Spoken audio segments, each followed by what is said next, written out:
우리는 지난 시간에 계시록 11장 7절로 14절 말씀을 통해서 지상의 교회는 교회의 주인이시요 머리 대신 예수 그리스도를 닮아야 한다는 것을 살펴보았습니다.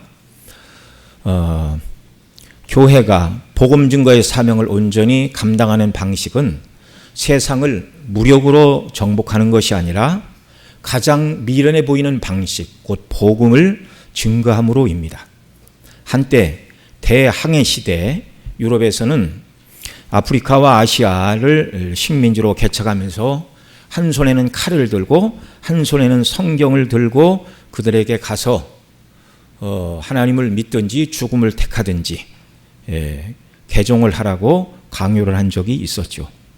칼로서 개종한 사람들은 회심한 그리스도인이 아니죠. 그런 사람들을 명목산 그리스도인, 이름만 그리스도인 이렇게 이야기를 하는 것입니다. 그래서 지금도 아시아나 아프리카 어디 가면 그 부족 전체가 다 예수님을 믿는 족속이라고 얘기는 하지만 실제 예수님을 자기 구주로 영접하고 거듭난 사람의 수는 그리 많지 않은 것이죠. 네덜란드의 식민지였던 인도네시아가 기독교로 개종을 했으나 그 네덜란드에 대한 반발로 인해 회교로 집단적으로 개종한 그런 일들도 역사 속에 있었습니다. 교회는 우리 구주 예수님께서 고난을 받아 십자가에서 죽으시고 부활하심으로 저와 여러분을 구원해 주셨듯이 신약의 교회는 어떻게 복음을 증거하는가? 그리스도를 닮아서 세상이 핍박을 가하면 핍박을 받으나 그래서 죽기까지 복음을 증거하는 증인이라는 말에서 순교자가 나왔다고 여러 번 말씀을 드렸는데요. 바로 죽기까지 그리스도의 복음을 증거하는 그 방식, 이것만으로 정말 복음이 전파되고 가장 미약해 보이는 그 전도의 방식을 통하여 하나님께서 택한 백성들을 구원하신다는 이 사실을 우리가 기억해야 하겠습니다. 어떤 경우에도 낙심하거나 좌절하지 말고 우리 주변에 예수님 믿지 않는 사람들이 있다면 꼭 입을 열어 용기를 내시고 당신도 예수님 믿어야 구원받는다고 분명히 증거하는 이런 귀한 역사가 우리 삶 속에 늘 항상 나타나기를 바랍니다. 오늘 본문에서는 다시 나팔 재앙으로 돌아와 이제 9장 마지막 절까지가 나팔 여섯 번째 나팔 재앙이었고 10장, 11장, 13절까지가 이제 중간에 삽입구라고 우리가 3시간 동안 살펴봤는데요. 이제 다시 나팔 재앙으로 돌아와 오늘 본문에서는 7번째 나팔이 울림으로 마지막 나팔 재앙이죠. 하나님을 대적하고 교회를 핍박하는 자들에게 하나님이 내리시는 심판, 이 악한 자들을 심판하시는 심판은 동전의 양면과 같은 성격이 있는데 악한 자들을 심판하는 이 심판은 동시에 무엇이라고 그랬죠? 택한 백성을 구원하시고 상 주시는 일이 동시에 진행된다고 여러 번 말씀을 드렸습니다. 오늘 7번째 재앙을 통해서도 이 모습을 우리에게 잘 보여주고 계십니다. 자, 오늘 본문 14절에 보면 우리 14절 말씀 같이 읽죠. 시작. 둘째 화는 지나갔으나 보라 셋째 화가 속히 이르는도다. 아멘. 자, 첫째 화는 다섯째 나팔 재앙인 황충의 재앙이었고 둘째 화는 여섯째 재앙인 2만만의 군대가 전쟁을 일으켜 사람 3분의 1이 죽는 재앙이 여섯째 재앙이고 그것이 두 번째 화였습니다. 그래서 오늘 본문 14절에서 둘째 화는 지나갔다. 그러니까 문맥상으로는 9장 마지막 절과 이 10장 14절을 바로 연결해도 문맥은 문제가 없습니다. 이제 그 사이에 10장 1절로 11장 13절이 이제 삽입구다 말씀을 드렸죠.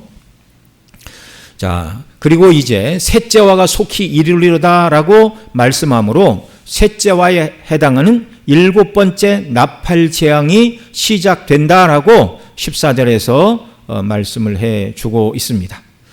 자, 그래서 오늘 본문은 이제 14절로 19절까지가 7째 나팔 재앙에 대해서 곧 예수님의 재림의 때에 대해서 말씀하고 있는 내용이 되겠습니다. 자, 일곱 나팔, 일곱 대접 각각 그리스도의 초림부터 재림까지 각각 다른 모습으로 반복적으로 설명하는 내용이라고 여러 번 말씀을 드렸습니다. 그리고 일곱째 인, 일곱 인 중에 그 일곱 번째 인, 그 다음에 일곱 나팔 중에 일곱 번째 나팔, 그리고 일곱 대접 재앙 중에 일곱 번째 대접은 각각 그리스도의 재림의 모습을 설명하는 것이라고 첫 번째 일곱 인의 재앙의 마지막이었던 일곱 번째 인, 곧 8장 1절로 5절 말씀에서 일곱 번째 인을 살펴보면서 말씀을 드렸습니다.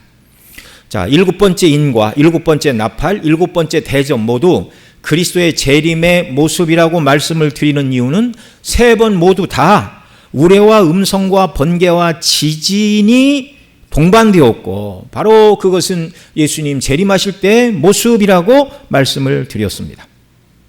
가장 먼저 성경에서 우레와 음성과 번개와 지진은 여호와 하나님께서 시내산에서 그 백성들과 언약을 맺으시기 위하여 하늘로서 강림하실 때의 모습이었습니다. 그러니까 우레, 음성, 번개, 지진은 아무 때나 울리는 것이 아니라 하나님이 그 백성을 찾아오실 때 나타나는 현상이다 그 말입니다. 그리고 히브리 12장 26절로 27절에서 진동치 아니할 영원한 나라를 우리에게 주시기 위하여 땅과 하늘을 진동하시고 다시 오실 것을 이렇게 말씀을 합니다. 같이 읽겠습니다. 시작. 그때 그 소리가 땅을 진동하였거니와 이제는 약속하여 이르시되 내가 또 한 번 땅만 아니라 하늘도 진동하리라 하셨느니라. 이 또 한 번이라 하심은 진동하지 아니하는 것을 영존하게 하시기 위하여 진동할 것들 곧 만든 것들이 변동될 것을 나타내심이라. 아멘. 여기 26절에 그때에는 소리가 땅을 진동하였거니와 라고 하시는 이 진동하는 이 모습은 시내산에 강림하신 하나님의 모습을 설명하면서 그렇게 말하고 있는 것입니다. 자, 시내산에서 한번 여호와 하나님이 땅을 진동하시고 강림하셨지만 한 번 땅만 아니라 하늘도 진동하고 또 오신다. 그래서 진동하지 아니하는 것을 영존케 하기 위하여 진동할 것들을 곧 만드신 것들이 변동될 것을 나타내려 하심이라. 그러니까 우리에게 진동치 않는 나라를 주시기 위하여 진동할 모든 것들을 멸하시고 완전한 나라를 완성하시기 위하여 처음 시내산에 강림하셨던 것과 같이 우레와 음성과 번개와 지진 가운데 하나님이 다시 임하신다. 이걸 히브리서 기자가 말하고 있는데 바로 재림의 사건 때 있을 일들을 말하는 것입니다. 이 말씀처럼 땅과 하늘을 진동하시고 임하시는 예수님의 모습이 일곱째 이인이 떼어지는 8장 5절에서는 뭐라고 그랬어요? 같이 읽습니다. 천사가 향로를 가지고 제단에 불을 담아다가 땅에 쏟음에 우레와 음성과 번개와 지진이 나더라. 우리 이 말씀 살펴볼 때 천사가 향로에 제단에 불을 담은 것은 원래 그 향로는 기도를 담는 향로였잖아요. 그러니까 하나님 앞에 그 기도를 내놓을 때 하나님이 기도 응답을 들으시고 그 기도는 무엇이었어요? 6장 9절로 11절에 기록된 제단 아래서 일찍 죽임을 당한 자들이 자기들의 피를 갚아주시기를 간구하는 기도였습니다. 그 기도를 들으시고 하나님이 제단에 불을 담아 땅에 쏟으시는 심판의 모습, 이 예수님의 재림의 모습이에요. 우레와 음성과 번개와 지진으로 세상을 심판하시는 모습이라고 말씀을 드렸습니다. 그리고 오늘 본문인 계시록 11장 19절에서 일곱째 나팔 재앙을 말씀하면서도 이렇게 말합니다. 19절 같이 읽죠. 이에 하늘에 있는 하나님의 성전이 열리니 성전 안에 하나님의 언약궤가 보이며 또 번개와 음성과 우레와 지진과 큰 우박이 있더라. 여기 말씀 속에서도 번개와 음성과 우레와 지진과 큰 우박이 하나가 더 들어가는데 역시 그리스도의 재림의 모습이라는 말입니다. 또 일곱째 대접이 쏟아지는 때의 모습을 기록하고 있는 계시록 16장 18절에서도 이렇게 말해요. 같이 읽습니다. 번개와 음성들과 우레소리가 있고 또 큰 지진이 있어 얼마나 큰지 사람이 땅에 있어 온 이래로 이같이 큰 지진이 없었더라. 아멘. 여기서도 역시 번개, 음성, 우레소리와 큰 지진 가운데 예수님이 재림하실 것을 말씀하는 것입니다. 자, 그래서 이 7번째 나팔장은 예수님의 재림 때 있을 일이다. 이걸 우리가 머릿속에 담아둬야 되고요. 그 다음은 15절에서는 7째 천사가 나팔을 불었다 말하는데 최후에 불려질 이 나팔 역시 예수님의 재림을 알리는 나팔이라는 걸 우리가 기억해야 됩니다. 자, 첫째 나팔부터 여섯째 나팔까지는 죄에서 돌이키라는 경고의 나팔이었죠. 나팔이 울리고 하나님의 진노가 첫 번째 재앙부터 네 번째 재앙까지는 우리가 살펴본 지가 지금 몇 주 되어서 이 피조 세계에 떨어졌습니다. 그리고 다섯 번째, 여섯 번째, 다섯 번째, 여섯 번째가 사람들에게 쏟아지는 재앙이었고요. 이 7번째는 이제 예수님 재림하시는 그런 나팔 재앙이라는 말입니다.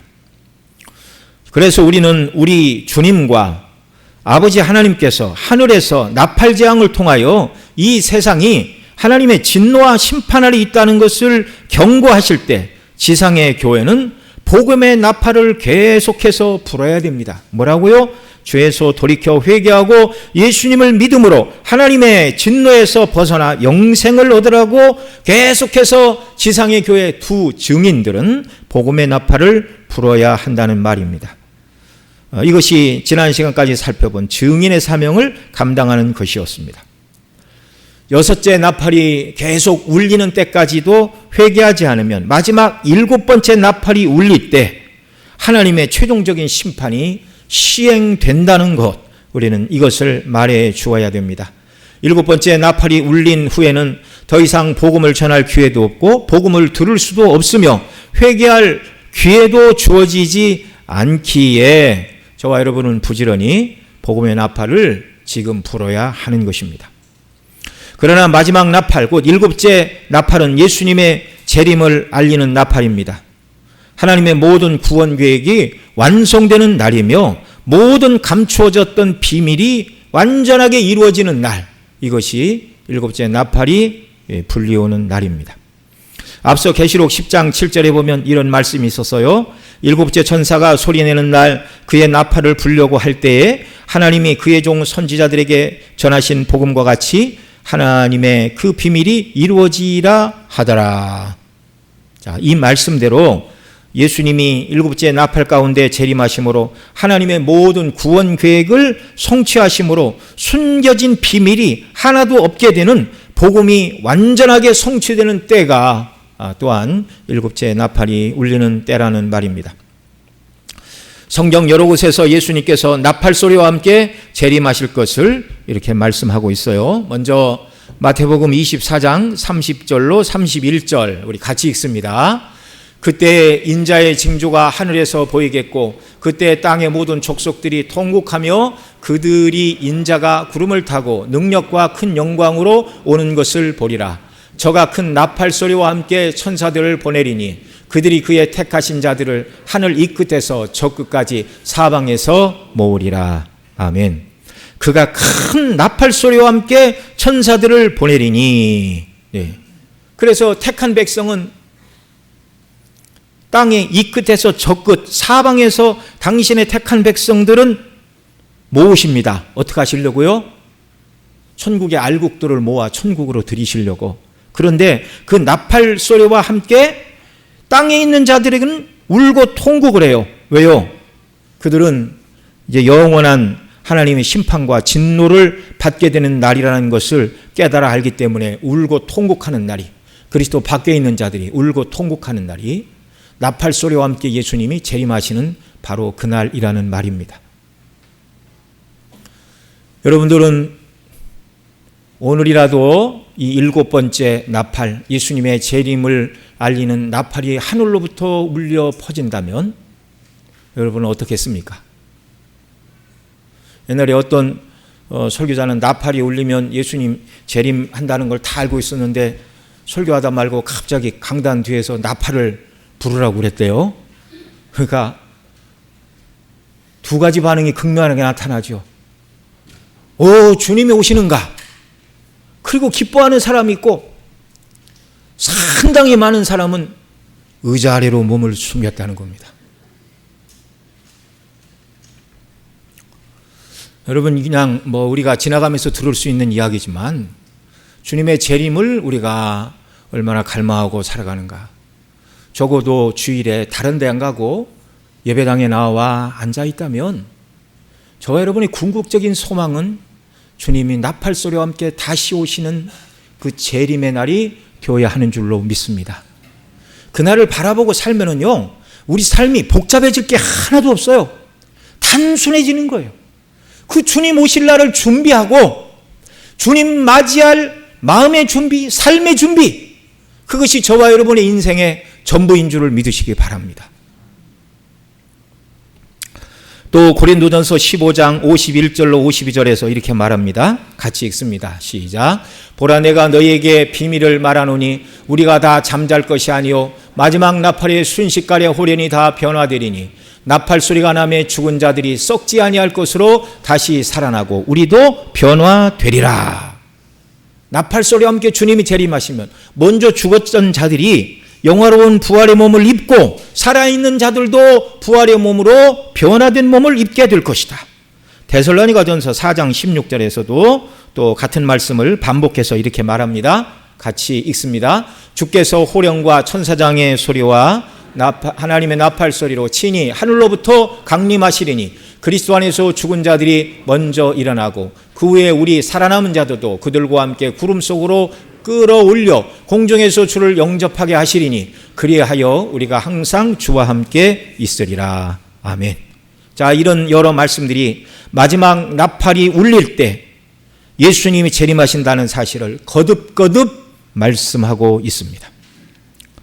자, 또 15절에서 나팔 소리와 함께 예수님이 재림하시면 세상 나라가 우리 주와 그의 그리스도의 나라가 되어 그가 세세토록 왕노릇 하신다. 예. 여러분, 이 구절이 핸델이 메시아를 작곡할 때 가장 큰 모티브가 되는 구절이었습니다. 예. 세상 나라가 우리 주와 그의 그리스도의 나라가 되어 그가 세세토록 왕노릇 하신다. 먼저 여기서 우리에게 가르쳐 주시는 것은 이 땅에는 두 나라가 있다는 것을 말씀해 주고 있습니다. 두 나라는 여기 말하는 대로 세상 나라가 우리 주와 그리스도의 나라가 되어 이렇게 말하니까 두 나라 중에 한 나라는 세상 나라이고 또 한 나라는 주와 우리 그리스도의 나라인 하나님의 나라를 말하는 것입니다. 저와 여러분이 살고 있는 이 땅은 현재 세상 나라와 하나님 나라가 함께 있다는 것입니다. 하나님이 에덴을 창설하시고 아담과 하와를 만드셨을 때 본래 에덴에서는 두 나라가 아니었어요. 본래는 몇 나라였어요? 한 나라, 하나님의 나라밖에 없었습니다. 그런데 아담과 하와가 선악을 알게 하는 나무의 실과를 따먹고 나자 사람의 본성이 왕노릇하는 세상 나라가 그때 생겨나게 되었어요. 아담이 범죄한 후 하나님께서 이 세상의 역사를 끝을 내실 수도 있으셨습니다. 그런데 하나님은 그렇게 하지 않으셨어요. 왜요? 창세전에 그리스도 안에서 택하신 자들이 있었습니다. 바로 누구예요? 저와 여러분. 아담이 범죄하자마자 하나님이 세상 역사의 문을 딱 닫으셨다면 어떻게 되는 거예요? 저와 여러분은 없는 거예요. 없는 거예요. 그런데 그리스도 안에서 택한 백성들을 구원하시려고 역사를 계속 주관하고 계십니다. 이 세상의 모든 역사는 택한 백성들이 다 복음을 듣고 구원을 받으면 세상 역사는 더 진행되지 않는 것입니다. 예수님의 재림의 때는 택한 백성이 다 구원받는 때이고 다른 말로 얘기하면 아무리 복음을 전해도 더 이상 믿을 자가 없는 그때가 우리 예수님의 재림의 때라는 말이에요. 여러분, 지금은 세상 나라와 하나님 나라가 이렇게 다투고 있습니다. 두 왕국, 두 도성이 다투고 있어요. 저와 여러분은 어떻게 보면 이 두 나라에 끼어 있는 사람들이에요. 세상 나라에 속한 자들은 오직 눈에 보이는 세상만 추구하며 살아갑니다.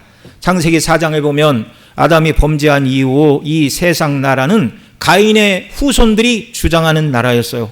창세기 4장 20절로 22절에 보면 가인의 후손 중에서 야발은 가축을 치는 자의 조상이 되었고 유발은 수금과 퉁소를 잡는 모든 자의 조상이 되었고 두발 가인은 구리와 쇠로 여러 가지 기구를 만드는 자가 되었다 말씀하고 있어요. 이렇게 가인의 후손들은 목축, 음악, 농기구와 무기를 만드는 세상의 모든 산업과 문화를 발전시킨 자들이 누구라고요? 가인의 후손, 곧 세상에 속한 자들. 세상에 속한 자들에게는 천국이 보이지 않으니 눈에 보이는 세상이 전부입니다. 그래, 세상에서 목축업을 발달시켜 새끼를 많이 낳고 우유도 많이 짜고 고기도 많이 먹어야 세상을 누려야 돼요. 그걸 팔아서 원하는 걸 가져야 돼요. 음악도 발전시켜서 자기를 즐겁게 해야 돼요. 무기를 발전시켜서 전쟁도 해야 되고 농기구를 만들어 또 농사도 잘 지어야 되고 온전히 세상 사람들의 관심은 땅에 있습니다. 그래서 세상에 속한 자들의 특징은 세상이 전부인 줄 알고 세상 일에 자기 전부를 거는 자들이라는 말입니다. 그런데 주님이 오시면 이 세상 나라가 주와 그리스도의 나라가 된다 이렇게 말해요. 그러니까 하나님을 대적하는 세상 나라의 모든 자들은 다 멸망을 당하고 이 나라에 치여 고통받는 저와 여러분은 다 하나님 나라로 온전히 옮겨 영광 가운데 하나님의 통치를 받게 된다는 말씀입니다. 여러분, 세상 나라 가운데 힘겨우십니까? 하나님 나라가 속히 임할 줄을 믿고 힘을 내시기 바랍니다. 그러나 또 한 가지 우리가 기억해야 될 것은 세상 나라는 없어질 나라라고 말하는데 구원받은 하나님의 백성들의 관심이 세상 나라에 가 있으면 그게 어떻게 되는 것일까요? 이런 말씀을 들으면서 나는 세상 나라에 속한 자가 아니고 하나님 나라에 속한 자인데 어찌하여 나의 관심과 나의 생각과 나의 시간 쓰는 모든 것은 세상 나라에 속한 자가 아닌가? 저와 여러분 모두는 우리 자신들을 돌이켜봐야 하는 줄로 믿습니다. 그리고 하나님이 기뻐하시지 않는 세상 나라에 속한 자의 삶을 살고 있다면 돌이켜야 돼요. 돌이켜야 돼요. 돌이키지 않으면 구원을 못 받는다는 말이 아니라 정말 예수님 믿어 그 피로 구속함을 받은 자녀이기 때문에 하나님 나라의 백성답게 살기 위하여 세상 나라에서 발을 빼고 하나님 나라에 온전히 들어가 그 나라의 백성으로 살아야 한다는 말씀입니다. 반면에 하나님 나라에 속한 자들은 세상 메인 자들이 아니었어요. 하나님께서 믿음의 사람 아벨 대신 아담에게 주신 아들이 있죠. 셋입니다. 창세기 24장 26절에 보면 셋은 에노스를 낳은 후 그때 사람들이 비로소 여호와 이름을 불렀더라 이렇게 말하고 있어요. 여호와 이름을 불렀다라는 말은 하나님의 이름을 부르며 예배했다라는 말입니다. 세상 나라 사람들은요 세상 중심으로 살아갔는데 그래서 세상의 문화를 꽃피우고 세상을 얻고 세상에서 만족을 찾으려는 그런 삶을 과거에도 살았고 지금도 세상 나라 사람들은 살고 있는데 그에 비하여 하나님 나라의 백성들은 세상 중심이 아니라 하나님을 중심으로 하나님을 예배하며 살았다고 말씀하고 있습니다. 왜요? 그들에게 있어서 관심은 이 땅이 아니라 육신의 눈으로 보이지 않는 하나님 나라가 그들의 관심사였기 때문에 그런 것입니다. 여러분, 우리는 어떻습니까? 우리의 유일한 관심사는 눈에 보이는 땅입니까? 육신의 눈에 보이지 않는 믿음의 눈으로 볼 수 있는 영원한 하나님 나라가 우리의 관심사입니까? 그런데 예수님 재림하시면 세상 나라는 완전히 심판을 받아서 없어지고 오직 하나님 나라만 남고 그 하나님의 나라만 영원하다 말씀하고 있어요. 그래서 15절에서 세상 나라가 우리 주와 그의 그리스도의 나라가 되어 이렇게 말하는데요. 여기 세상 나라라고 말할 때 원어로 단수로 말하고 있습니다. 세상 나라들이 아니라 세상 나라예요. 한 나라, 한 나라. 여러분, 이 땅에 세상 중심의 나라들이 얼마나 많았어요? 바벨론, 메데파사, 헬라와 로마 같은 나라들. 이거 이제 역사 속에서 순차적으로 있었던 나라들인데 동시에 있던 수많은 나라들도 얼마나 세상 중심입니까? 세상 나라들이라고 해야 되는데 그러지 않고 성경에서는 세상 나라라고 단수로 표현하고 있어요. 이유가 무엇이죠? 이 세상에 있는 나라들은 과거로부터 미래까지 존재하고 동시에 존재하는 수많은 세상 나라들은 근원적으로 모두가 다 한 나라라는 거예요. 한 나라. 근원적으로. 영적으로 볼 때.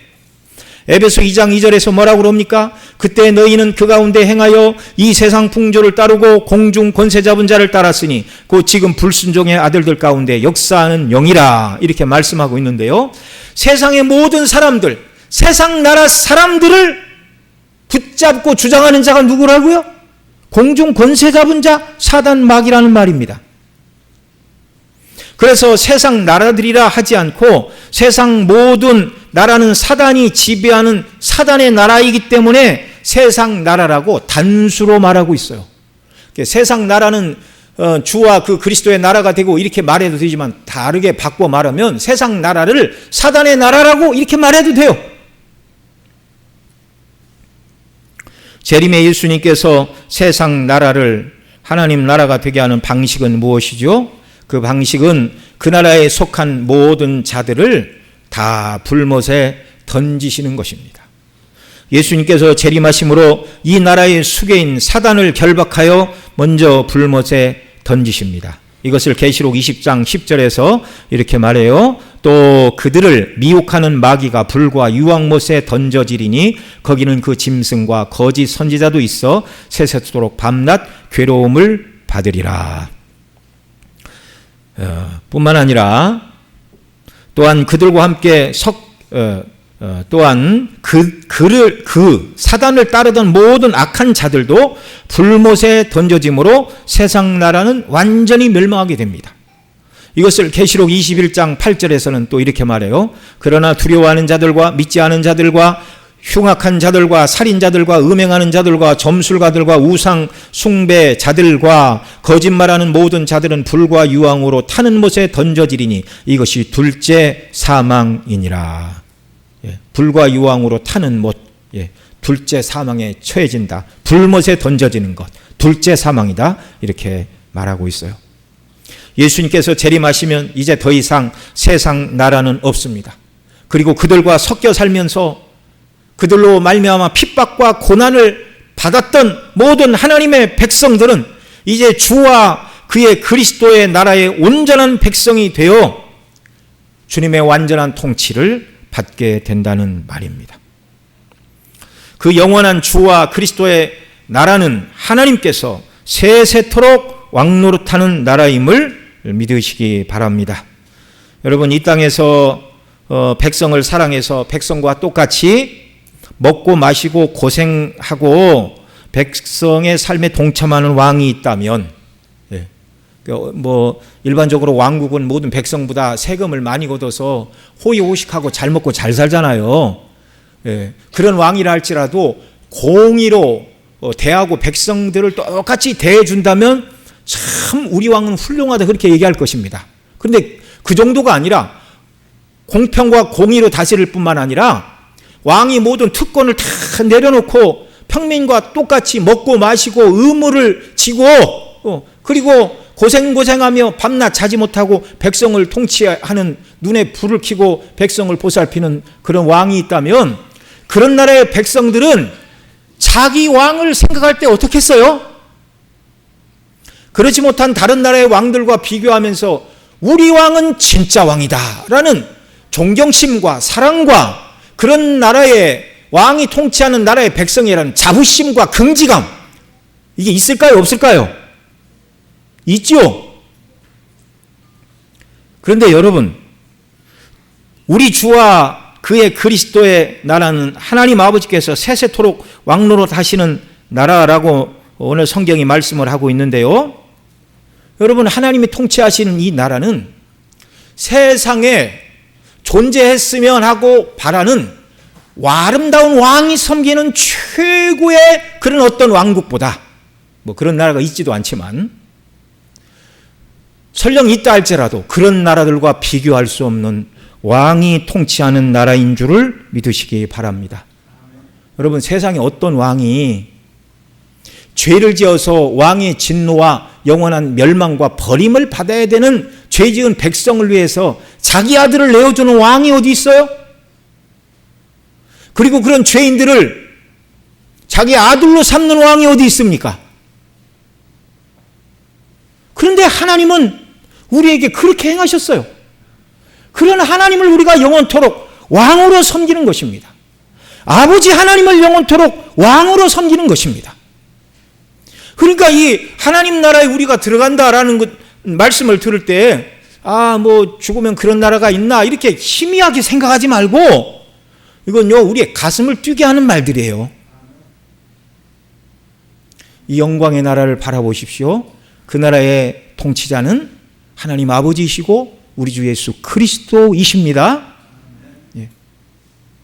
여러분, 우리가 이렇게 주일만 이렇게 보고 헤어지기가 아까워서 구역 식구들 구역 예배 때 만나고 예배드리고 차도 마시러 가고 뭐 또 이렇게 하잖아요. 반가운 친구들 오랜만에 전화해서 저녁이나 먹읍시다 뭐 이렇게 해서 만나기도 하고. 왜 그래요? 만남이 즐거우니까, 만남이 행복하니까, 그 만남에 기쁨이 있으니까. 하나님이 왕으로 통치하시는 그 영광의 나라에는 사람 사이에 경험할 수 없는 참된 만족과 기쁨과 영광의 나라에서 왕이신 하나님을, 아버지이신 하나님을, 신랑 되신 예수 그리스도와 더불어 영광을 누리는 나라인 줄을 믿으시기 바랍니다. 이제 뒤에 가서 언약궤를 설명하면서 조금 더 말씀을 드리도록 하겠습니다. 자, 세세토록 그가 왕노릇 하시리라 이렇게 말하는데, 그분이 16절 17절을 보면 성부 하나님인 것을 우리가 알 수 있어요. 16절 17절 또 같이 읽습니다. 하나님 앞에서 자기 보좌에 앉아있던 24장로가 엎드려 얼굴을 땅에 대고 하나님께 경배하여 이르되 감사하옵나니 옛적에도 계셨고 지금도 계신 주 하나님 곧 전능하신 이여 친히 큰 권능을 잡으시고 왕노릇 하시도다. 아멘. 예. 자, 여기 24장로가 자기 보좌에 앉았다가 자리에서 내려와 성부 하나님께 엎드려 경배하고 하는 말이 17절 옛적에도 계셨고 지금도 계신 주 하나님 곧 전능하신 이여라고 정말 지금도 계신 주 하나님 이렇게 말하고 있잖아요. 전능하신 주 하나님, 전능하신 이여, 성부 하나님께서 영원토록 왕노릇한다 이렇게 말하고 있어요. 여러분, 우리가 앞서 살펴본 계시록 앞부분에 보면 옛적에도 계셨고 지금도 계신 주라는 표현이 두 번 나왔습니다. 한 번은 계시록 1장 4절에서 이렇게 말해요. 같이 읽죠. 시작. 요한은 아시아에 있는 7교회에 편지하노니 이제도 계시고 전에도 계시고 장차 오실 이시며 그의 보좌 앞에 있는 7영과. 여러분, 여기 강론하면서 이제도 계시고 전에도 계시고 장차 오실 이가 누구라고 그랬어요? 성부 하나님. 장차 계실 이, 그러니까 성자 같지만 성자는 그 다음 구절에 충성된 증인이라고 따로 얘기를 하고 있어요. 예, 그 다음 또 계시록 4장 8절에서 이렇게 말합니다. 같이 읽습니다. 내 생물은 각각 6날개를 가졌고 그 안과 주위에는 눈들이 가득하더라. 그들이 밤낮 쉬지 않고 이르기를 거룩하다 거룩하다 거룩하다 주 하나님 곧 전능하신 이여 전에도 계셨고 이제도 계시고 장차 오실 이라 하시고. 여기 주 하나님, 성부 하나님을 향하여 어떻게 표현해요? 전에도 계셨고 이제도 계시고 장차 오실 분. 자, 그런데 오늘 본문에서는 전에도 계시고 이제도 계시고 장차 오실이라는 말이 생략이 되고 있어요.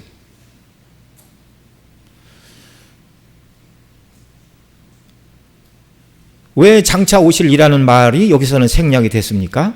장차 오실이라는 말은 예수님이 재림하실 때 성부께서 완전한 왕권을 잡으실 것이기에 장차 오실이라고 앞서는 말씀했지만 지금 7번째 재앙은 예수님의 재림이라고 그랬죠. 예수님의 재림과 함께 성부 하나님께서 친히 큰 권능을 잡으시고 왕노릇하시는 분이기 때문에 전에도 계셨고 이제도 계시고 장차 오실이라 말하지 않고 전에도 계셨고 이제도 계시며 또한 권능을 잡고 왕노릇하시는 분이라고 바꾸어서 말하고 있는 것입니다. 여러분, 이것은 성부께서 부활 승천하사 보좌 우편에 앉으신 성자에게 만유의 주재권을 주셨죠. 만왕의 왕으로 세우셨잖아요. 그런데 그 만유의 주재권을 성부께서 회수하신 것이 아닙니다. 성자께서 모든 왕권을 아버지께 돌려드린 거예요. 이것을 고린도전서 돌려드릴 것입니다. 우리는 지금 이 계시록 앞으로 일어날 일을 현재형처럼 말하고 있기 때문에 그렇지만, 지금 우리 주 예수 그리스도께서 모든 원수들을 발 아래 굴복시킬 때까지 예수님이 만왕의 왕으로 통치하고 계심을 믿으시기 바랍니다. 그러나 재림하시고 모든 원수를 멸하신 이후에는 이 모든 나라를 다 아버지께 바친다, 이렇게 말하고 있어요. 어디서 말해요?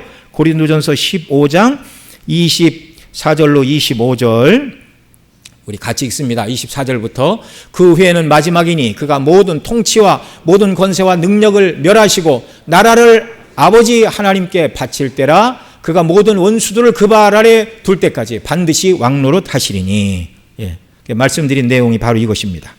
우리 주님 예수 그리스도께서 모든 원수를 제압하시는 일, 말씀드린 대로 사단과 악한 자들 모두를 불과 유황못에 던지심으로 세상 나라와 그 우두머리는 사단의 모든 세력을 이기시고 최후에는 모든 나라를 아버지께 바치는 때가 온다는 말입니다. 그때가 언제라고요? 예수님 재림하시는 날. 18절 상반절에서 이방들이 분노하며 주의 진노가 내려 죽은 자들을 심판하시며 이렇게 말씀하고 있는데요. 왜 이방인들이 심판을 받아야 되며 그들이 받는 심판은 무엇입니까? 먼저 이방인들, 그 믿지 않는 자들이 심판을 받아야 되는 이유는 거기 기록된 대로 이방들이 어떻게 했기 때문에요? 분노했기 때문에. 이방이 분노함에 주의 진노가 내려, 이렇게 말하고 있잖아요. 여기 이방들이 분노함에라는 이 말씀은요, 시편 2편에서 인용하고 있는 말씀입니다. 시편 2편 1절로 3절 먼저 같이 읽죠. 시작. 어찌하여 이방 나라들이 분노하며 민족들이 헛된 일을 꾸미는가? 세상의 군왕들이 나서며 관원들이 서로 꾀하여 여호와와 그의 기름 부음 받은 자를 대적하며 우리가 그 맨 것을 끊고 그의 결박을 벗어버리자 하는도다. 자, 그러니까 여기 계시록 11장 18절에 이방들이 분노하매라고 말씀하고 있는 이방들이 분노하는 분노는 누구를 향한 분노예요? 누구를 향한 분노라고요? 시편 2편이 말하는 것처럼 여호와와 그 기름 받은 자를 대적하는 분노입니다. 하나님을 향한 분노입니다. 이들은요, 여호와 하나님과 기름 받으신 예수 그리스도를 미워하는 거예요. 이들은요, 하나님이 자기들의 통치자라는 사실이 싫은 거예요. 인정하고 싶지 않은 거예요. 의로운 통치 아래 들어가고 싶지 않은 거예요. 타락한 본성의 원리로 행하고 싶지 공의로우신 하나님의 통치 아래 굴복하고 싶지 않은 거예요. 그래서 3절에서 우리가 그들의 맨 것을 끊고 그의 결박을 벗어버리자 하도다, 이렇게 말하는 것입니다. 본성대로 하지 못하게 하시고 본성대로 행하는 것은 죄요 하나님의 심판의 대상이요 멸망받을 일이라는 이 하나님의 선고가 그들은 듣기 싫은 거예요. 그래서 이들은 하나님께서 사람에게 주신 선한 양심을 거스리고 사람으로서 마땅한 도리로 주신 하나님이 주신 계명들을 다 끊어버리고자 하는 것입니다. 이들을 바라보시는 하나님은 뭐라고 그러시죠? 시편 2편 4절에서 이렇게 말합니다. 같이 읽습니다. 하늘에 계신 이가 웃으시며 주께서 그들을 비웃으시리로다. 하나님께서 그들을 멸하는 것은 한순간입니다. 정말 전능하신 하나님의 능력에 비해서 인간은 아무것도 아니에요. 아무것도.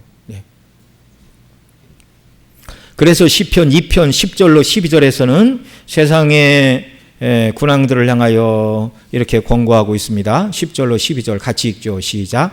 그런즉 군왕들아 너희는 지혜를 얻으며 세상의 재판관들아 너희는 교훈을 받을지어다. 여호와를 경외함으로 섬기며 떨며 즐거워할지어다. 그의 아들에게 입맞추라. 그렇지 아니하면 진노하심으로 너희가 길에서 망하리니 그의 진노가 급하심이라. 여호와께 피하는 모든 사람은 다 복이 있도다. 아멘. 자, 누구한테 피하는 게 복이라고요? 여호와께 피하는 것만 복이라고요. 그래서 구원을 주시는 그리스도에게로 피하고 그리스도에게 입맞춤으로 화해하고 회개하여 하나님의 진노를 당하지 말라는 권고입니다. 성경은요, 구원을 주시는 예수님을 믿지 않는 것이 죄라고 말합니다. 요한복음 16장 8절 9절 같이 읽겠습니다. 시작.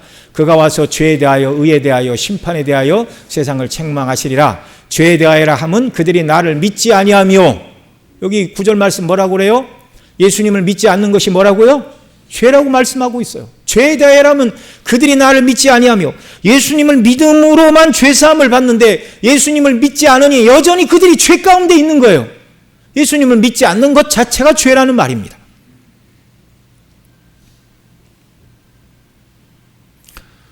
자, 예수님을 믿지 않는 자들, 이런 자들이 받는 심판은 뭡니까? 앞서 말씀드린 대로 영원한 지옥 형벌, 불못에 던져 둘째 사망에 처해지는 것입니다.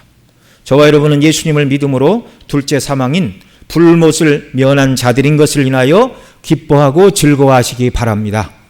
제 말이 아니고 하나님의 약속의 말씀입니다. 당신의 아들을 핏값으로 내어주시고 우리를 구원하신 천지 만물을 지으시고 통치하시는 하나님 아버지께서 당신의 아들의 피를 걸고 맹세하신 말씀이에요. 그 피를 믿는 자들은 죄사함을 받았고 영원한 지옥 형벌의 면제가 되었고 불못에서 벗어나 하나님의 자녀가 되고 천국에서 영원토록 영생을 누리는 자가 된다는 말씀입니다. 이 간단하지만 분명한 진리, 이게 복음의 말씀이에요.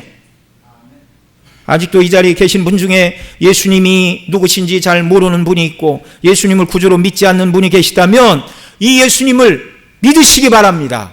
나의 구주로 받아들이시기 바랍니다. 그러면 값없는 죄사함의 은총, 구원의 은혜, 하나님의 자녀가 되고 천국에서 영생을 누리는 복락을 거저 은혜로 선물로 주십니다. 그러면 18절 하반절에서 그 종선지자들과 성도들과 또 작은 자든지 큰 자든지 주의 이름을 경외하는 자들에게 상 주신다고 하셨는데, 하나님께서 종선지자들과 성도들과 또 작은 자든지 큰 자든지 주의 이름을 경외하는 자들에게 주는 상급은 무엇일까요? 상급은 두 가지인데요. 먼저 이 세 종류의 사람들이 뭔가 살펴보겠습니다. 종선지자, 성도 또는 하나님을 경외하는 자들, 이 세 부류만 천국 간다 그런 말이 아니고 이 세 부류로 말하고 있지만 구원받은 하나님의 백성들을 지칭하는 표현이에요. 예. 앞서 교회를 두 증인이라고 그랬고 또 두 선지자다 이렇게 이야기를 했습니다. 예. 여기서 종선지자라는 말은요, 복음의 말씀을 세상 가운데 증거해야 될 사명에 구원받은 성도들에게 있다는 것을 가르쳐주는 말씀입니다. 성도라는 말은 그리스도의 피로 죄사함을 받은 자로서 거룩함을 입었으니 거룩하게 살아가야 될 자들이라는 걸 가르쳐주시는 말씀이고, 또 큰 자든지 작은 자든지 주를 경외하는 자들이라는 말씀은요, 우리가 이 땅을 살아가되 모든 일을 하나님을 경외함으로 살아야 된다는 것을 가르쳐주시는 말씀들이에요. 만일 이 세 부류의 사람만 천국을 간다면 신약의 사도들은 어느 부류에 넣어야 되고 감독들은 어느 부류에 넣어야 됩니까? 여기 세 부류는 다 구원받은 하나님의 백성들을 지칭하는 표현이에요. 그래서 구원받은 저와 여러분 모두가 다 종선지자요 성도요 크든지 작든지 주의 이름을 경외하는 자들인 줄을 믿으시기 바랍니다. 그러니까 이런 모습으로 이 땅을 살아야 돼요. 자, 이들이 받는 복은 두 가지라고 말씀을 드렸죠. 첫째는 19절에서 이들에게 하늘에 있는 하나님의 성전이 열렸다 말씀하시니 그들이 구원받아 하늘에 성전이 있는 천국에 들어가 영생을 누리는 자들이 되었다는 것입니다. 그러니까 하나님께서 택한 백성들, 구원하신 자들에게 주시는 첫 번째 상급이 뭐라고요? 영생, 천국의 복락. 그러나 그것이 전부는 아닙니다. 성경에는 여기서 더 나아가 각 사람이 행한 대로 예수님께 주실 상급이 따로 있다고 말하고 있어요. 그걸 계시록 22장 12절에서 이렇게 말합니다. 같이 읽습니다. 시작. 보라, 내가 속히 오리니 내가 줄 상이 내게 있어 각 사람에게 그가 행한 대로 갚아주리라. 예수님이 내가 줄 상이, 모든 사람에게 줄 상을 가지고 있는데 동일한 영생의 상이다 이렇게 말씀하지 않고 뭐라고 말씀하고 있어요? 각 사람에게 그가 행한 대로 갚아주리라. 그러니까 상급의 차이가 있다는 겁니까? 없다는 겁니까? 차이가 있어요. 순교자들이 받는 상과 그렇지 않은 자들이 받는 상이 차이가 있는 것입니다, 여러분. 나는 남들보다 주님을 위해 더 많이 헌신하고 더 많이 충성했다고 불평하지 마세요. 동일한 영생을 얻을 뿐만 아니라 각 사람이 행한 대로 주시는 주님의 또 다른 상급이 예비되어 있는 줄 믿으시기 바랍니다. 그 상급은 영원한 상급이에요.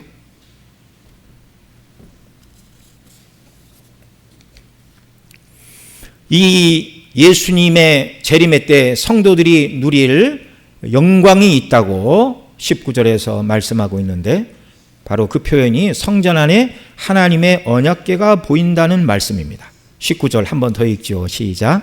이에 하늘에 있는 하나님의 성전이 열리니 성전 안에 하나님의 언약궤가 보이며 또 번개와 음성과 우레와 지진과 큰 우박이 있더라.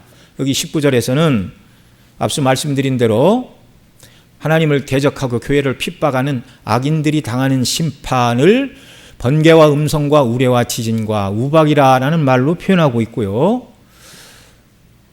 택함받고 구원받은 백성, 그리스도의 복음을 증거하기 위하여 순교하기까지 그 복음을 증거한 증인들에게 주시는 또 다른 영광이기도 하고 상급이기도 한 복락을 19절 상반절에 뭐라고 표현해요? 이 하늘에 있는 하나님의 성전이 열리니 성전 안에 하나님의 언약궤가 보이며, 그 언약궤가 보인다. 그 언약궤 앞으로 나간다 그 말이에요. 보인다 그 말은 그 앞에 있다는 거예요 지금. 여러분, 우리가 출애굽기를 통해서 잘 여러분 들었다시피 성전 혹은 구약의 성막에 방이 두 개가 있습니다. 앞에 있는 방은 성소라고 불렀고, 일반 제사장이 매일같이 들어가 향을 피우고, 아침 저녁으로 향을 피우고, 저녁에 등대 불을 밝히고 이런 일들을 했어요. 그 다음에 이제 두 번째 방은 뭐라고 불렀죠? 지성소, 지극히 거룩한 성소, 지성소라고 불렀는데, 여기는 1년에 한 번 대속죄일에 대제사장만 들어갈 수가 있었습니다. 그것도 그냥 커튼을 쑥 열고 들어가는 게 아니라 손에 향로를 들고 향을 피워 그 연기가 가득하게 한 후에 하나님이 임재의 상징인 그 지성소에 더듬더듬 들어가 속죄소 위에 피를 뿌리는 피의 제사를 드리기 위하여 들어갔던 곳이 지성소입니다. 언약궤 위, 법궤 뚜껑, 거기가 속죄소. 그런데 이 요한 사도의 눈앞에 하나님의 성전이 열리고 성 안에 하나님의 뭐가 보인다고 말하고 있어요? 언약궤가 보인대요. 언약궤가. 구약시대에는 대제사장만 들어갈 수 있는 지성소, 곧 하나님의 면전에 요한 사도가 대표하고 있는 구원받은 성도들이 들어갈 수 있다라는 말이에요.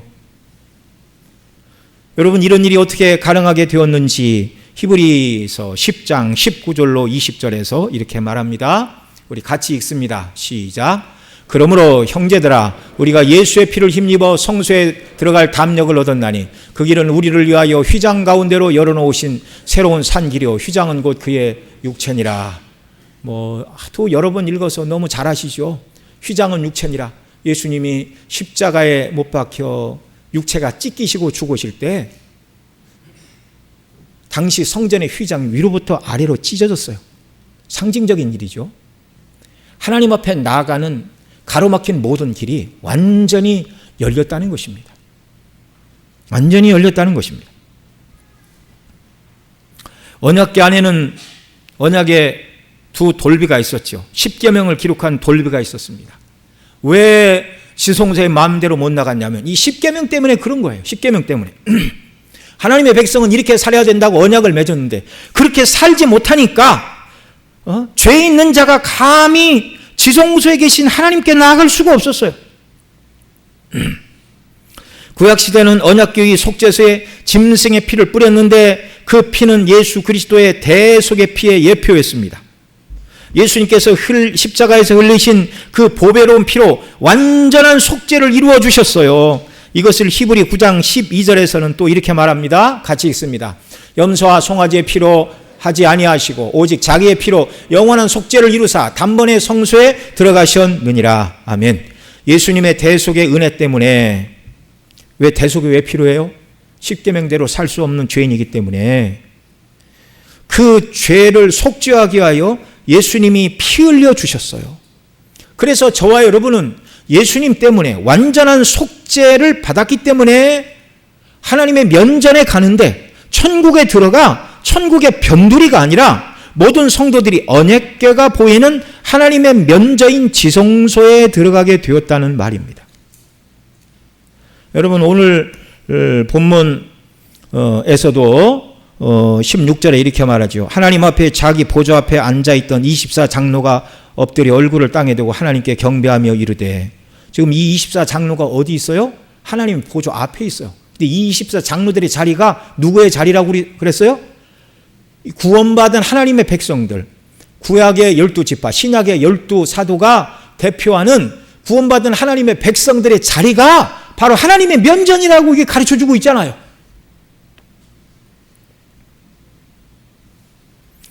죄인은 거룩하신 하나님을 만나는 것이 두렵고 두려운 일이었습니다. 그러나 죄가 사함을 받고 완전한 성화를 이룬 영화로운 몸을 입은 성도들은 이제 더 이상 하나님이 거룩하시고 두려우시기만 한 존재가 아니라 사랑의 아버지세요. 왕이시지만 아버지세요. 여러분, 타락 이전 동산에 거니시던 하나님과 아담은 동행했어요. 그때 아담이 하나님 앞에 나갈 때 쭈뼛쭈뼛하지 않았어요. 다 벗고 살았지만 죄가 뭔지 모르기 때문에 담대히 하나님과 동행하며 살았어요. 거룩하게 된 성도들은 거룩하신 하나님을 이제 두려워 피하지 않아도 됩니다. 예수님의 대속의 은혜와 의로우심을 힘입어 담대히 하나님 앞에 설 수 있게 되었고 하나님의 영광에 참여하게 되었고, 이거보다 더 큰 복락이 없는 줄 믿으시기 바랍니다.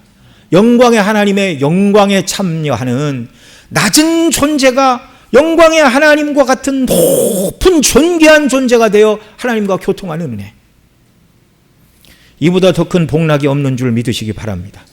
여러분, 이 땅에서도 졸리고 배고프고 기저귀가 젖은 젖먹이 어린아이가 빽빽 울 때 엄마가 품에 안죠. 엄마 품에 안기면 이 아이는 대만족입니다.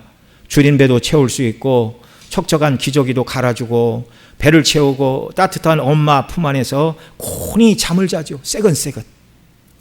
여러분, 우리가 하나님 면전에서 누리는 만족은 이 정도 세상에서 최고의 만족과 기쁨이고 즐거움이다라고 말할 수 있는 것과 비교할 수 없는 차원이 다른 참된 만족과 기쁨과 영광의 나라인 것을 믿으시기 바랍니다.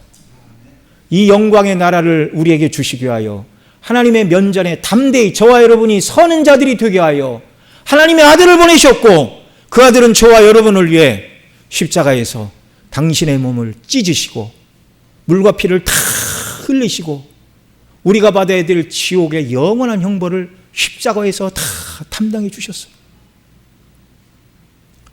이게 복음입니다.